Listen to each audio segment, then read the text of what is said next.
Vielleicht kennst du die Situation, wo du dich bei der gleichen Person mehrfach musst entschuldigen musst. Hintereinander. Es passiert etwas, du sagst, es tut mir so leid. Nächste Woche passiert genau das Gleiche wieder.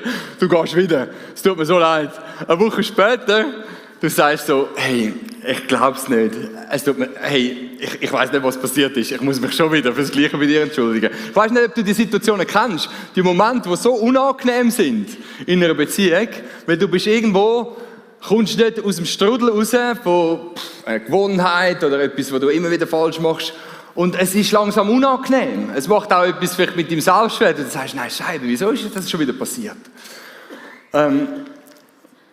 Ich weiss von Menschen, die sagen, hey, ich enttäusche sogar die Leute, die ich eigentlich am liebsten habe, regelmäßig. Und ich will es eigentlich gar nicht, weil es sind Menschen, die ich liebe. Menschen, die ich so schätze, wo ich so froh bin, dass sie in meinem Leben sind. Und trotzdem passiert es immer wieder, dass so Enttäuschungen, dass ich sie enttäusche. Und ich komme nicht daraus raus. Es ist wie ein Strudel. Oder andere Menschen, die sagen, hey, ich würde mich so gern, der Bereich von meinem Leben oder die Gewohnheit oder so, das würde ich so gern verändern. Aber ich bin seit Jahren dran und es ist so frustrierend. Es ist so entmutigend. Ich komme nicht vorwärts. Manchmal ist es so 2 Schritte vorwärts und nachher wieder einen zurück und 2 Schritte vorwärts oder einen zurück. Aber manchmal ist es auch eher 1 Schritt vorwärts, nachher 2 zurück und wieder einen vorwärts, 2 zurück. Und du sagst, hey, das ist frustrierend. Und wir lesen heute einen Text aus dem Hebräer 7, ab Vers 18 bis Vers 25. Und das ist ein schwieriger Text. Das ist ein Text, wo das Alte Testament probiert zu erklären. Aber in dem Text geht es genau um die Frage, wie geht Gott mit uns um, wenn wir aus Strudel von Fehlern, von Frust, von Entmutigung nicht rauskommen. Und es ist so viel Hoffnung in dem Text drin. Hebräer 7, 18 bis 27. Die frühere Bedingung für das Priestertum im Alten Testament wurde aufgehoben, weil sie schwach und nutzlos war. Denn das Gesetz machte nichts vollkommen. Ich habe mir Mühe gegeben, aber ich bin nicht vollkommen geworden. Nun ist eine bessere Hoffnung an seine Stelle getreten und sie zeigt einen Weg auf, dem wir zu Gott kommen. Gott hat Jesus durch einen Eid in seinem Priesteramt bestätigt. Bei keinem Priester vor ihm hatte es so einen Eid gegeben. Nur zu Jesus sprach Gott, der Herr hat einen Eid geschworen und wird ihn nicht brechen. Du bist für immer Priester. So ist Jesus der Garant eines besseren Bundes geworden. Ein weiterer Unterschied besteht darin, dass es nach der alten Ordnung viele Priester gab. Denn wenn ein Priester starb, musste ein anderer seinen Platz einnehmen. Jesus dagegen bleibt für immer Priester. Sein Priestertum wird nie enden. Deshalb kann er auch für immer alle retten, die durch ihn zu Gott kommen. Er lebt ewig und wird vor Gott für sie eintreten. Er ist ein hoher Priester, wie wir ihn nötig haben, denn er ist heilig, ohne jede Schuld und unberührt von der Sünde. Er wurde von den sündigen Menschen getrennt und hat den höchsten Ehrenplatz im Himmel erhalten. Er braucht nicht täglich Opfer zu bringen, wie es die anderen Hohenpriester zunächst für ihre eigenen Sünden und dann für die Sünden des Volkes tun mussten, sondern er tat dies ein für allemal, als er sich selbst am Kreuz opferte. In dem ganzen Kapitel 7 geht es um das Thema Priester. Und im Judentum, aber auch in allen anderen Religionen ist das ein riesiges Thema. Wie kann ich mich Gott annähern? Wie kann ich zu Gott kommen? Gerade früher ist so die Auffassung gewesen, hey, ich brauche von Gott Schutz, ich brauche von Gott Gelingen, ich brauche von Gott Erfolg. Was muss ich machen, dass Gott mir gnädig gestimmt ist? Und dann sind die Priester da gewesen, die gesagt haben, komm, ich schaue, dass ich zwischen dir und Gott vermitteln kann. Auch wenn dein Leben vielleicht nicht so gut aussieht, wie es Gott sich wünschen würde, ich probiere dich zu vermitteln mit Gott. Dass du wieder Gelingen hast, dass du näher zu Gott kannst angehen. Und in unserem Text heisst, der Weg, wo Menschen probieren, andere zu Gott zu vermitteln, der ist total gescheitert im Alten Testament. Und es gibt einen besseren Weg, es gibt eine bessere Hoffnung und da redet es von Jesus. Jetzt ist die Frage, was hat das mit unserer Zeit zu tun, mit unserer Gesellschaft? Weil wir haben keinen Tempel, kein Opfer, wir haben keinen Priester und trotzdem bewegt uns die Frage ja doch irgendwo. Ich stelle dir die Frage mal, wie siehst du dich selber? Wer bist du? Was ist deine Vorstellung so von deinem inneren Auge? Wie möchtest du gerne aussehen? Mal ganz plump, so äußerlich, oder? Wir haben alle eine Vorstellung, wie wir gerne aussehen würden. Und wenn wir dann ein Selfie machen von uns und wollen den anderen Leuten ein bisschen zeigen, wer wir sind, dann rücken wir uns ins beste Licht, oder? Dann, ich habe gerade letzte Woche ein Film machen und ich dachte, okay, Sonne, so, ein bisschen Schatten noch, ein bisschen Konturen, so, ich muss gut aussehen. Dann da hat es ein bisschen rumgesprossen, dann gehen wir lieber da ein bisschen auf die rechte Seite rüber. Und ich habe einen Trick gehört, man muss ein bisschen von oben runter so sich filmen, weil dann, wenn man eine hohe Stirn hat, oder, wird die ein bisschen kleiner und man sieht ein bisschen besser aus. Das sind alles so Tricks, oder? Und wir rücken uns alle gerne ein bisschen in das gute Licht. Die Stimmung ist vielleicht gar nicht so gut, aber auf dem Foto sieht es nachher genial aus. Und das ist auch mit unserem Inneren so. Wie wir sollen wirken auf andere, was du gerne für ein Bild von dir würdest geben. Dass du vielleicht ein Mensch bist, der das Leben im Griff hat. Hey, ich würde mir so wünschen, dass ich jemand könnte sein, wo die Leute sagen, wow, der hat es im Griff. Oder jemand sein, wo die Leute sagen, hey, der kümmert sich wirklich um andere, der ist sozial, das ist ein guter Mensch. Was immer, dass du für einen Wunsch hast, für ein Bild, das du möchtest haben von deinem Leben und sagst, hey, ich wünschte mir, dass andere auch so über mich denken und das auch bestätigen tun. Und immer geht es um die Frage, bin ich okay? Ist mein Leben in Ordnung? Und du kannst gar nicht über diese Frage nachdenken. Es ist unmöglich, dass du diese Frage auf die Seite tust für Tage und Monate. Weil die Frage, bin ich okay, die beschäftigt uns immer. Manchmal beschäftigt sie uns bewusst, eben gerade in diesem Moment ist das ganz weit vorne, aber manchmal auch sehr unbewusst. Wo du plötzlich so merkst, Scheibe, wieso habe ich jetzt das gesagt? Und erst beim Nachdenken merkst du, es ist so darum gegangen. Ich möchte gut wirken. Ich habe ein Bild von mir und ich möchte das vermitteln, dass andere so über mich denken. Und wir reden auch viel über Identität in unserer Gesellschaft und wir können sagen, hey, ich will gerne das Bild geben, das bin ich als Mensch. Ich bin ein Sportler oder ich bin eine Mami oder ich bin ein erfolgreicher Geschäftsmann oder was auch immer, dass du möchtest sein, aber um das zu bestätigen, brauchst du Leute von außen. Du kannst dir zwar immer einreden, ich bin ein guter Mensch, aber manchmal glaubst du es dir ja selber nicht. Du brauchst Leute um dich herum, die das bestätigt. Und so suchen wir nach Menschen, die das Urteil über unserem Leben sprechen und sagen, hey, du hast es super gemacht. Hey, ich schätze dich so als Mensch.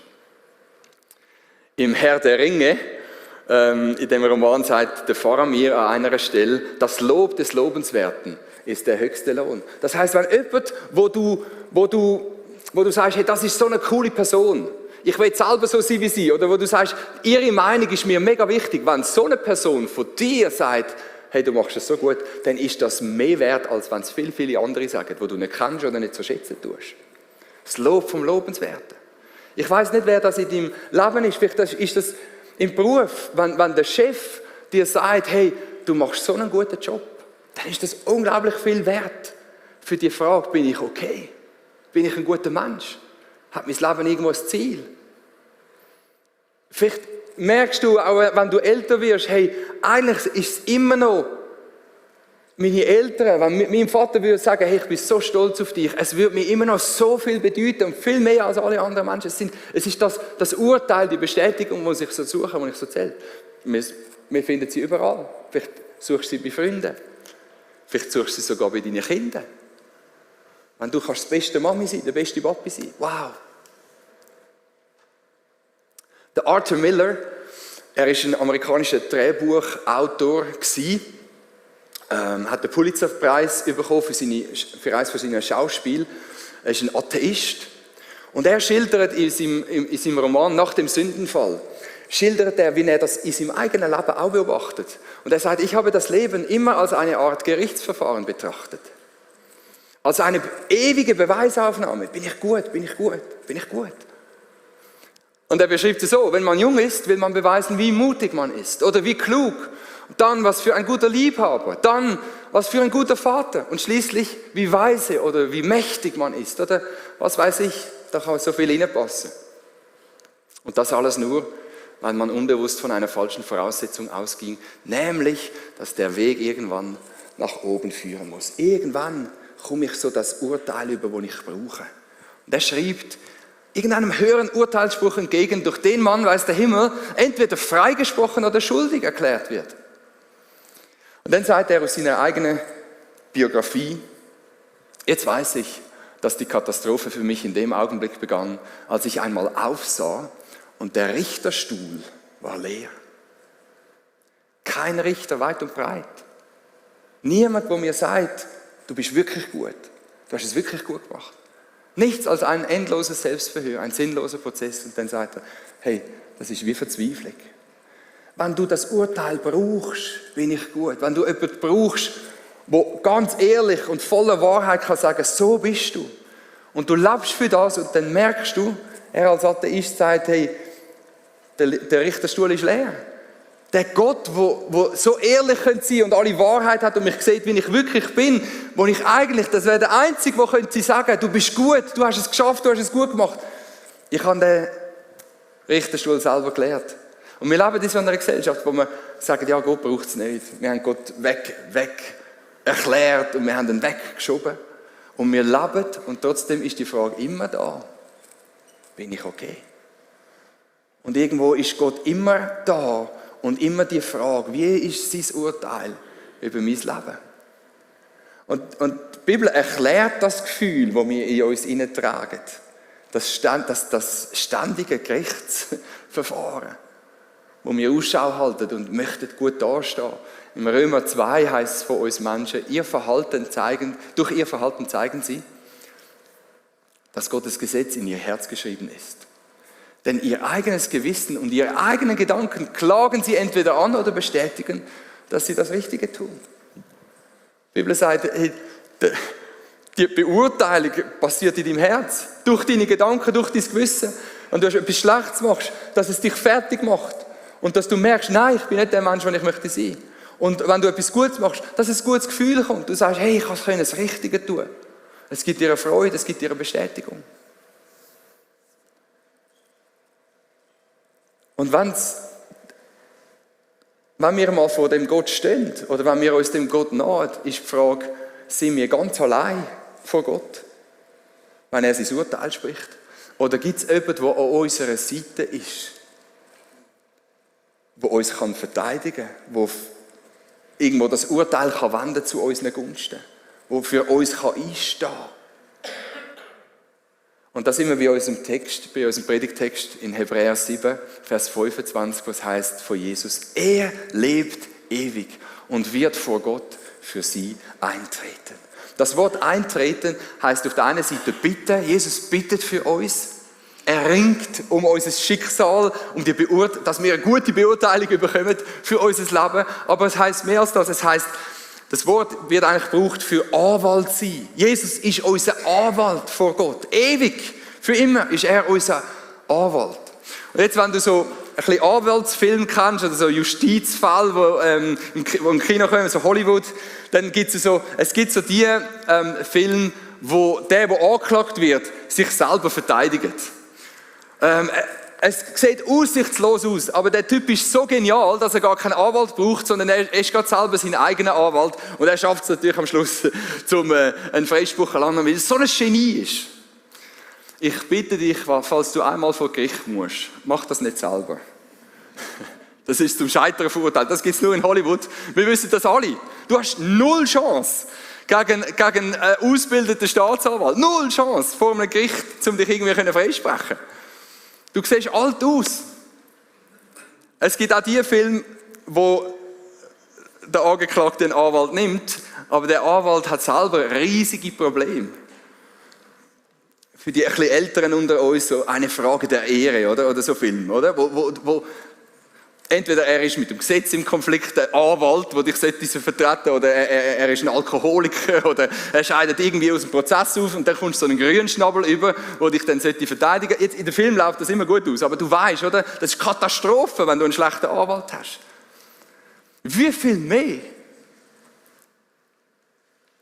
wenn wir vor Gott stehen und er über uns urteilt. Du willst weder allein selber vor Gott stehen, noch willst du einen schlechten Anwalt haben. Du musst den Besten haben für dein Leben. Und wir wissen das.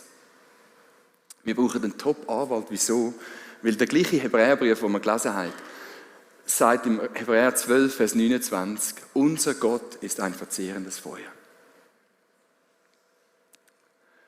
Und Feuer ist etwas mega Schönes, wenn du zum Beispiel reines Gold hineinlegst. Dann leuchtet das Gold auf und das kann am Gold nichts machen. Aber sobald ein bisschen Dreck oder ein bisschen Schmutz oder Holz oder irgendetwas, eine Unreinheit in dem Gold drin ist, wird das sofort verbrennen in einem heißen Feuer. Das Feuer macht einen kurzen Prozess mit allen Unreinheiten.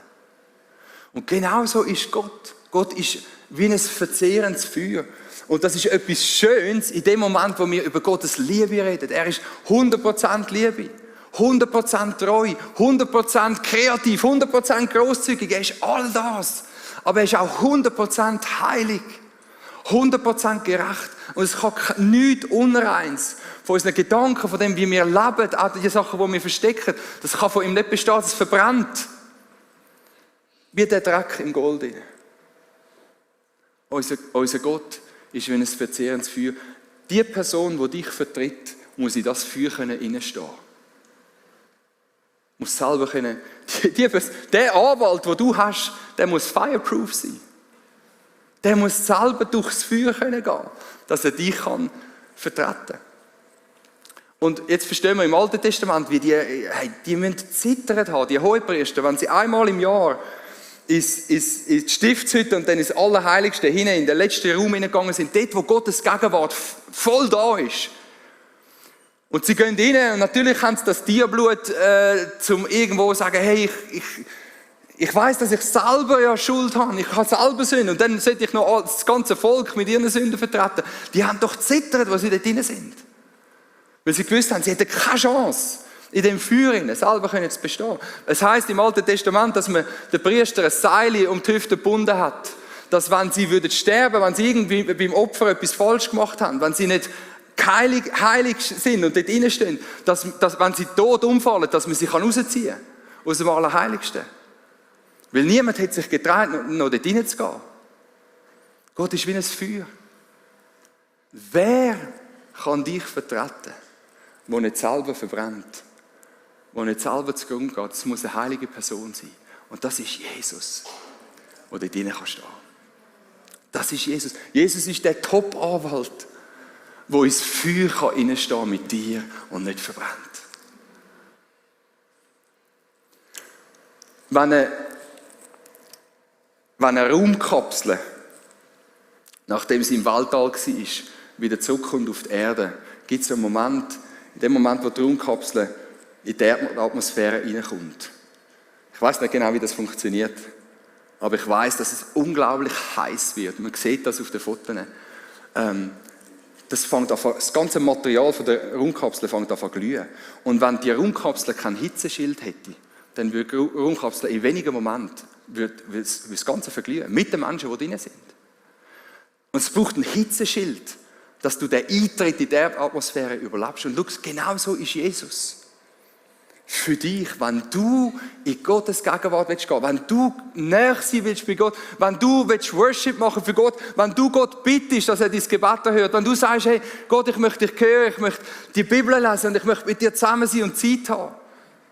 Du bist verrückt, wenn du auf Gott willst, in die Nähe zu Gott hineinkommen, ohne dass du den Hitzeschild hast um dein Leben, ohne dass du den Anwalt hast, Jesus, der in jedem Moment an deiner Seite ist und dich begleitet in das Feuer.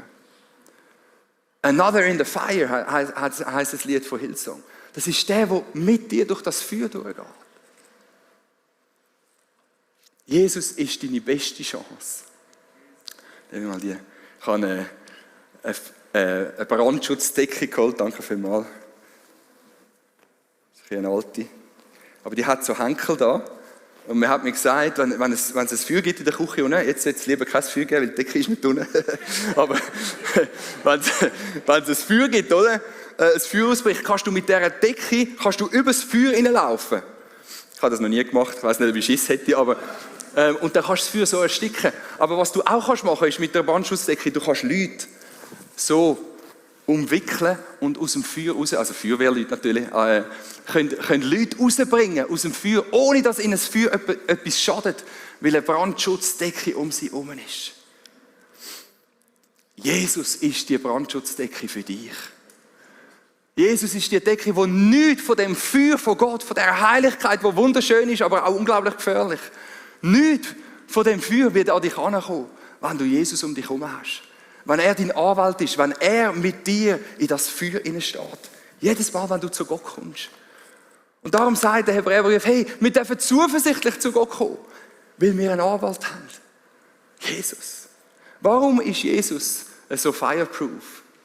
Es heißt im Vers 26, er ist heilig, ohne jede Schuld, unberührt von der Sünde. Er kann reinstehen und er ist genau das pure Gold, was das Feuer nicht machen kann. So ist er, darum kann er reinstehen.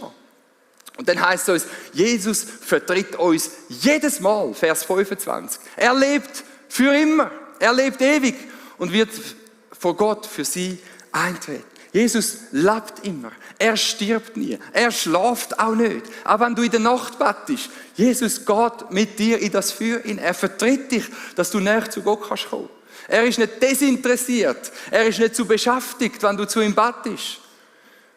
Er ist der mit dir hineingeht in das Feuer. Und das Dritte, im Vers 27 heißt es, er hat sein eigenes Leben als ein Opfer dargegeben. Und das bedeutet, er wird dich immer erfolgreich vertreten.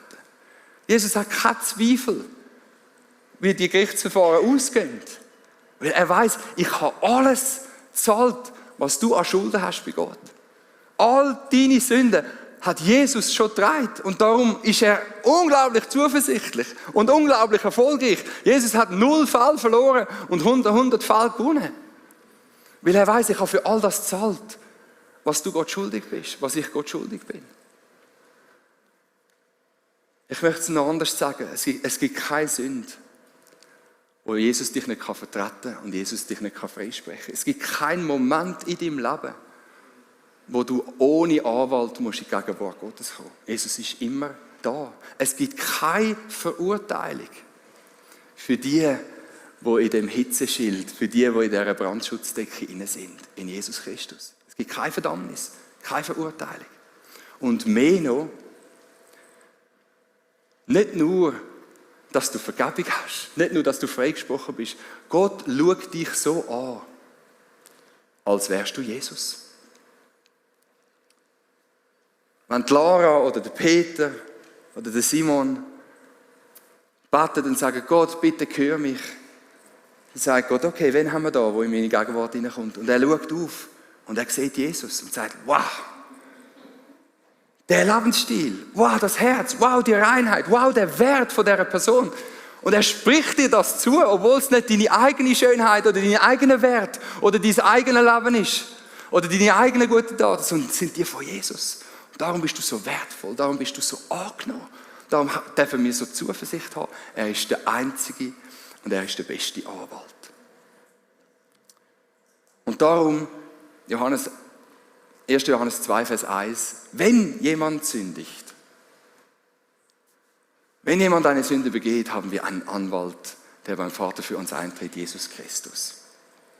Nach dem ersten Gottesdienst ist jemand auf mich zugekommen und hat gesagt, also würde das auch gelten, wenn ich nach 40 Jahren meine eigene Frau würde verlassen, Ehebruch würde begehen, sie im Stich lassen, jemand anders heiraten, wird das immer noch gelten.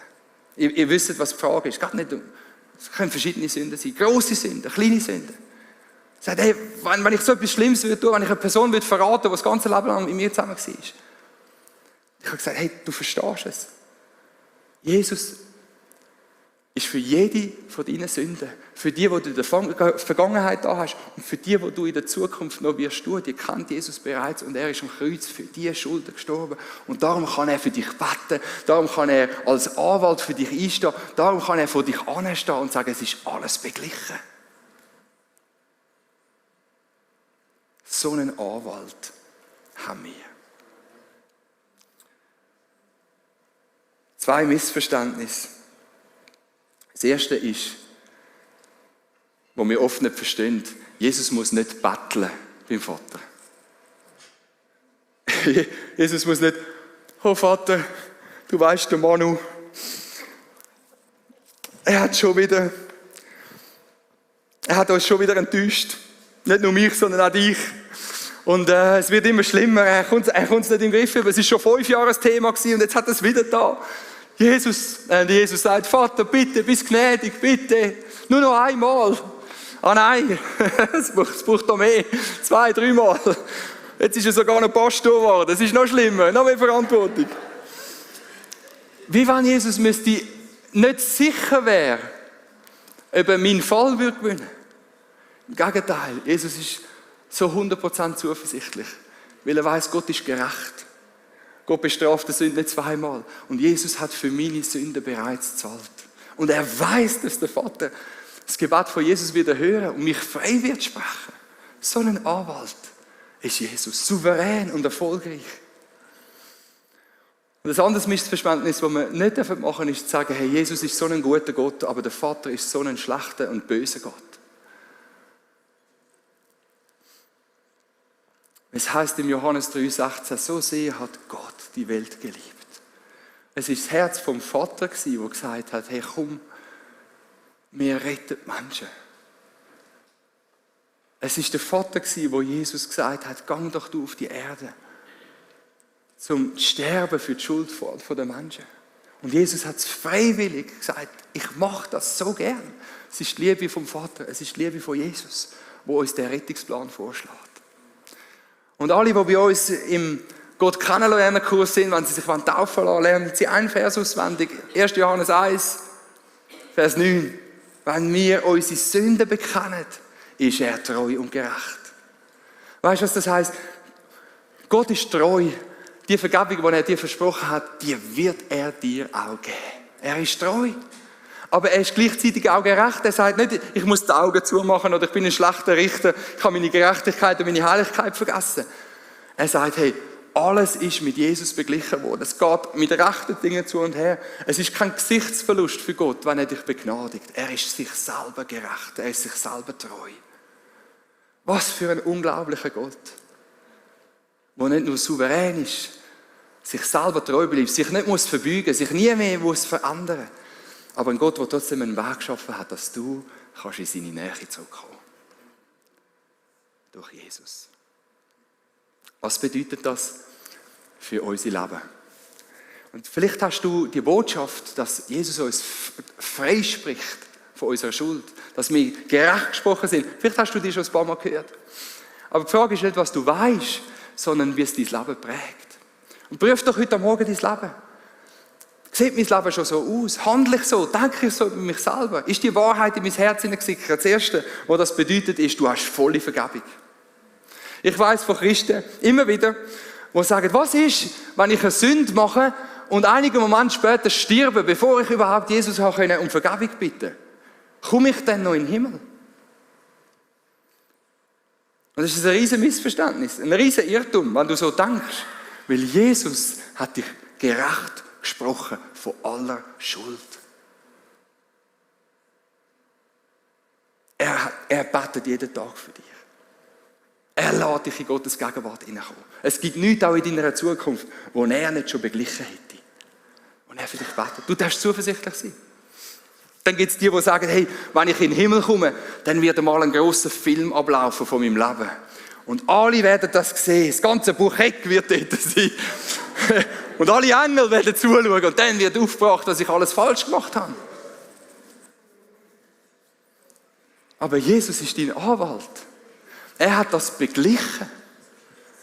Wenn du mit diesen Gedanken kämpfst, dann im Alten Testament heißt es, in Micha 7,19 heißt, er hat alle unsere Sünden in die Tiefen des Meeres geworfen. Das musst du dir zusprechen.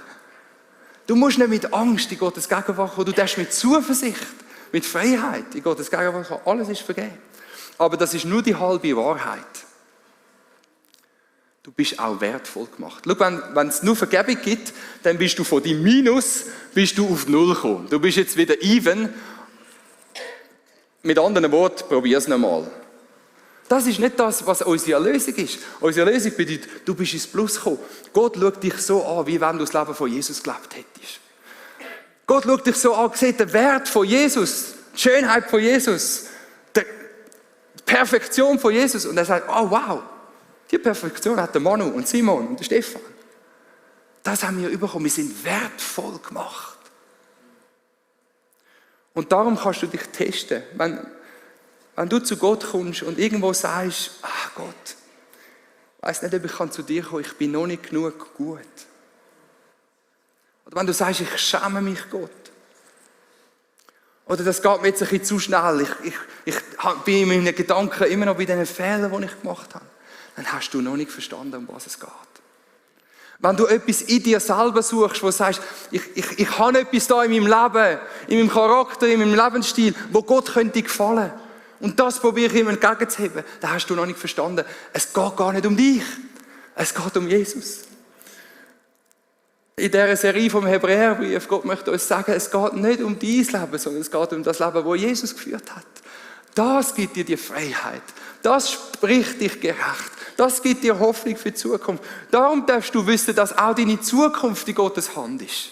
Weil wir werden alle wieder in unseren Baustellen landen, früher oder später. Wir haben es doch nicht im Griff, wir wissen das, wir sind so zerbrochen in unserem Herz, wir zeigen es nicht gerade jedem, das ist ja klar. Aber wir tragen das in unserem Leben. Und nur wenn du weißt, du hast einen Anwalt, der für alles gerade steht, von deiner Vergangenheit und deiner Zukunft, darfst du wissen, ich bin geliebt. Ich darf einfach so kommen, ich bin angenommen von Gott, wie ich bin. Gott sieht etwas, was ich gar nicht habe. Er sieht das von Jesus. Und das bedeutet alle Freiheit für mich.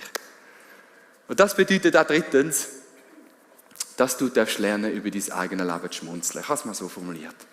Weil weißt, Leute, die selbstgerecht sein wollen, Leute, die zeigen wollen, wie gut sie sind, leck, ist das eine ernste Sache. Nein, wirklich. Wenn du im Gespräch bist mit Menschen, die gut scheinen wollen, die müssen immer Recht haben. Die müssen immer zeigen, dass du ein bisschen schlechter bist als sie. Es gibt kein Gesprächsthema, wo sie nicht übernehmen und sagen, ja, das habe ich auch schon und das weiß ich auch. Und überall müssen sie brillieren. Es ist so anstrengend. Und du brauchst das nicht mehr, wenn du weißt, dass du gerecht gesprochen bist. Dass es ein Gericht gibt, das höchste Gericht, wo du schon freigesprochen wirst. Dann kannst du sagen, okay, du kannst mir Unrecht tun, du kannst Sachen über mich erzählen, die nicht wahr sind. Du kannst mich vielleicht von oben ab anschauen und ich spüre es sogar, was du über mich denkst. Ich kann es von weitem sehen, was du über mich denkst. Aber es ist mir egal. Es ist mir egal. Weil jemand schon sein Urteil über mich gesprochen hat und das lange mir. Wenn jemand sagt, hey, ich habe gar nicht gewusst, dass du so Sachen denkst oder ich habe gar nicht gewusst, dass du so Sachen machst. Dann darfst du ihm sagen, du weißt nicht einmal die Hälfte. Ist wahr. Du weißt nicht mal die Hälfte. Es ist so befreiend, wenn du an den Punkt kannst kommen, wo du die Botschaft verstehst und kannst sagen, ey, ich bin so schlecht als Mensch, dass Jesus für mich hat müssen sterben. Und ich bin so geliebt von Gott, dass Jesus hat wollen für mich sterben. Ich bin so schlecht als Mensch, dass Jesus hat müssen für mich sterben. Aber ich bin so geliebt und so angenommen und so wertvoll, dass Jesus hat wollen für mich sterben. Und schau, dort passieren auch Sachen in deinem Umfeld und in deinem Charakter. Es ist nicht so, dass wir sagen, hey, du kannst leben, wie du willst. Das spielt keine Rolle. Dort, wo du das verstehst, wie Jesus für dich eintritt, verändert sich dein Leben. Weil du kannst Beziehungen leben, wo es nicht nur um dich geht, sondern auch um andere. Du kannst in den Freundschaften, wo du drin bist, du kannst ein Gegenüber sein mit einer Demut, mit einem Verständnis. Wo du anderen kannst Recht geben, wo du anderen kannst sagen, okay, komm, wir machen es auf deine Art. Es ist nicht so schlimm, Nummer 2 sein und nicht Nummer 1 müssen sein. Du musst nicht überall Komplimente bekommen. Du musst nicht überall Feedback haben.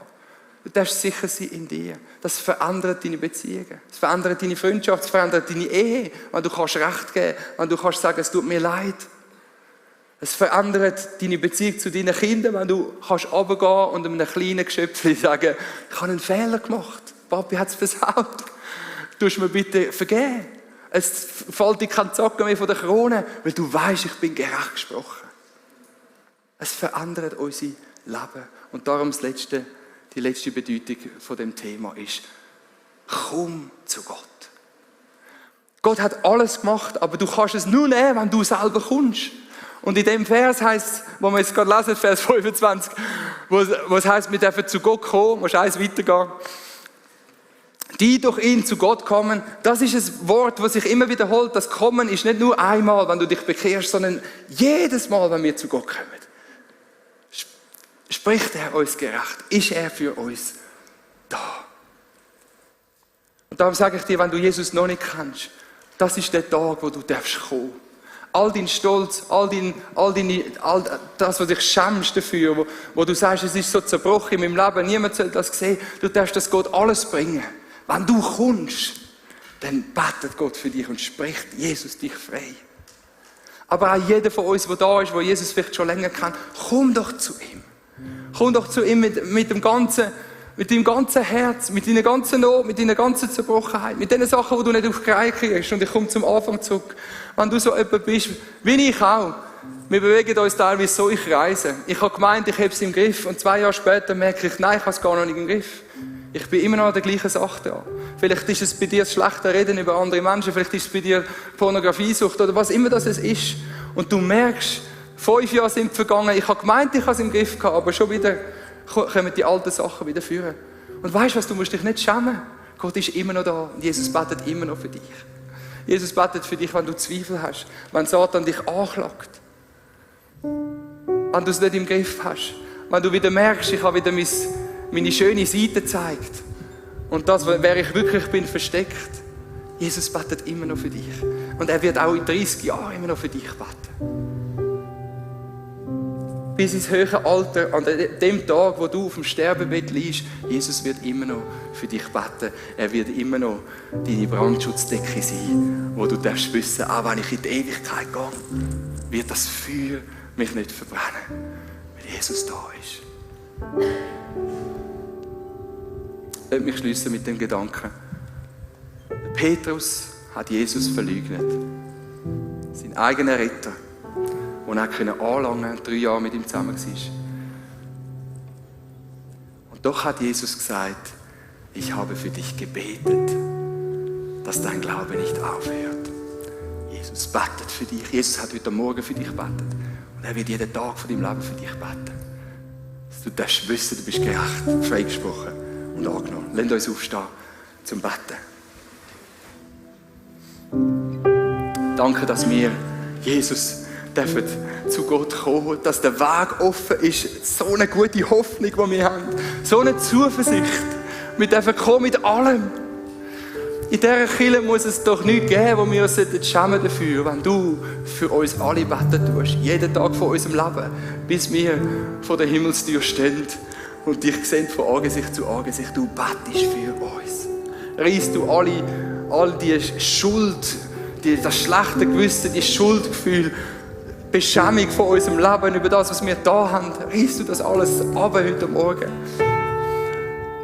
Danke, dass du da bist, Jesus. Ich möchte die Leiter bitten, dass ihr jetzt führen zum Gebet, da rechts und links. Und du kannst die Zeit, die wir jetzt haben, in Gottes Gegenwart, wenn wir noch ein Lied singen, darfst du die Zeit nutzen, zum Jesus Danke sagen, dass er dein Anwalt ist. Aber es ist manchmal so gut, wenn wir Sachen loslassen und aussprechen und sagen, das hat mich bis heute plagt und mir Angst gemacht und mich immer wieder abgezogen. Und ich möchte es jemandem sagen, der verschwiegen ist und der für dich betet. Und dann bringen das zu Gott und ihm wissen, dass Jesus dein Anwalt ist und dich vertritt. Komm doch jetzt zum Gebet. Auch wenn das erste Mal für dich ist in dieser Kirche, wenn das vielleicht das erste Mal ist, wo du Jesus die Tür aufmachst zu deinem Herz, die Herzenstür aufmachst, komm zu ihm. Er ruft dich. Jeder, der kommen wird er ewig und vollkommen können retten, dass du die Ewigkeit bei Gott wirst verbringen.